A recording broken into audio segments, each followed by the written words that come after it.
Yo, what's going on everyone? It is Super Cafe. Today, we are talking about the worst system of all time that everybody wants gone, the Nintendo Switch 2. Am I talking about this thing? Everybody seems to not like this thing for some reason. Could I be potentially talking about the Virtual Boy? A pretty big flop. Actually, it wasn't really that big of a flop. There's a cool video by, what's it called? Did You Know Gaming? You guys should go watch that. It's pretty good if you want to see stuff about the Virtual Boy's history. Or maybe I'm talking about everybody's favorite system, the Wii U. Well, what if I told you it was actually none of those things, and I'm actually here to talk about the Warp Pipe Pass system, its history, and why nobody wants it anymore, and why everybody should hate it. Yes, this is a pretty unique and niche topic. I don't think I've ever seen a video about this ever, so who knows? I might be potentially one of the first to actually speak upon this, but first, I wanted to start off a little bit about the history of Nintendo's history using raffles and why they do it in the first place. Japan is very, very well known for having anti-gambling laws. So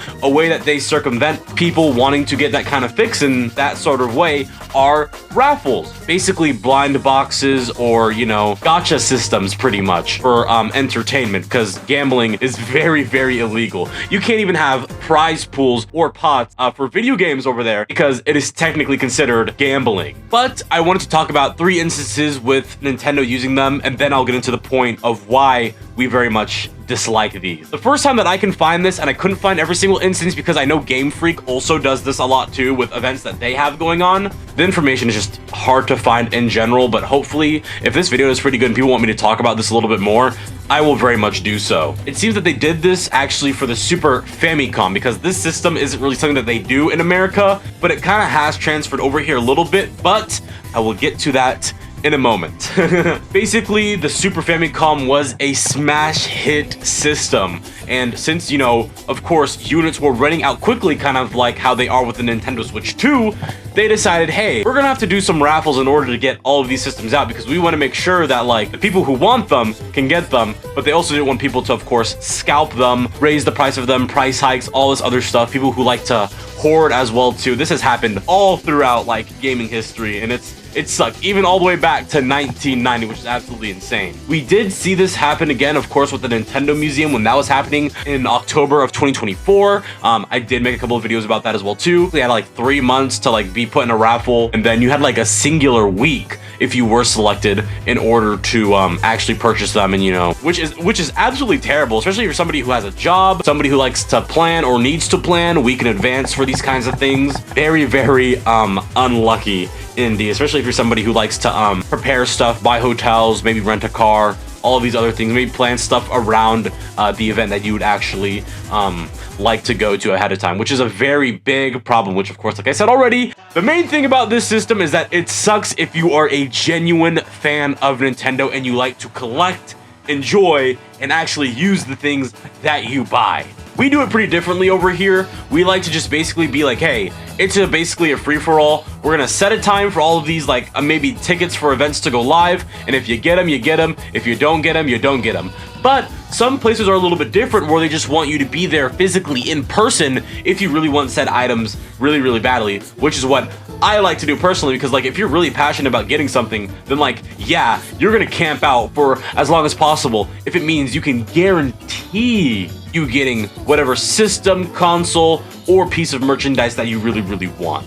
That's where the main gripe and issues everybody has with the system. And you can ask anybody who was a part of the IRL Nintendo, either NYC, potentially San Francisco, or who knows, probably even in Japan as well too. People who like to go to these IRL events and do these things, they are all super frustrated because this is a part of their community, and you know, you have a bunch of basically like, I don't want to call them like tourists or whatever, but you have a bunch of like people who maybe aren't that ingrained into the culture or whatever. But if you were to ask anybody in this community what they think about the Warp Pipe Pass system, they can tell you that it is a flawed system that does not work and is very dependent on how much money and resources you like definitely have, which is the case for most things. It hits extra hard, especially for the Warp Pipe Pass system as well too, and it's very unfortunate because a lot of people who are dedicated to this stuff don't get them at all. And a lot of scummy people who, you know, can get like multiple tickets at once are just buying all of these up, probably selling them up online on eBay or something like that, and then they're not even going to the events when they're actually happening because nobody's actually going to buy those listings. And if people do, guess what? They're getting scalped because these events are supposed to be free, which adds a money incentive. And if you add money to basically anything, then it is going to be bad. We just saw the thing with like the whole Marvel Rivals and the whole 40K thing. So the moment you introduce money into any of these things, that's when the problems are going to be starting. So it is very, very unfortunate indeed.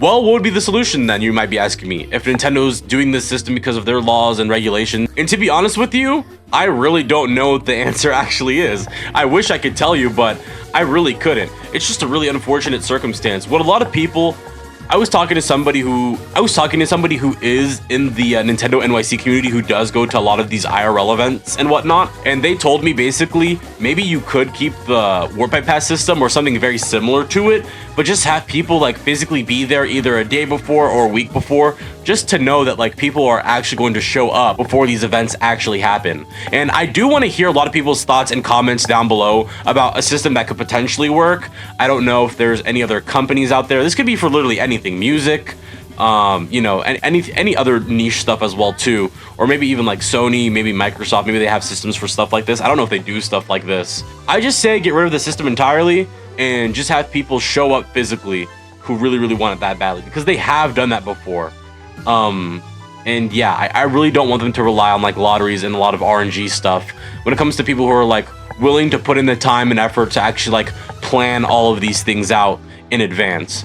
But I wanted to know your guys' thoughts and comments down below. That was basically me ranting about the system because, man, dude, it sucks. This system is like actually terrible. Nobody wants it anymore. I don't want it anymore, but I'm glad I could like actually get this off my chest and share it with you guys.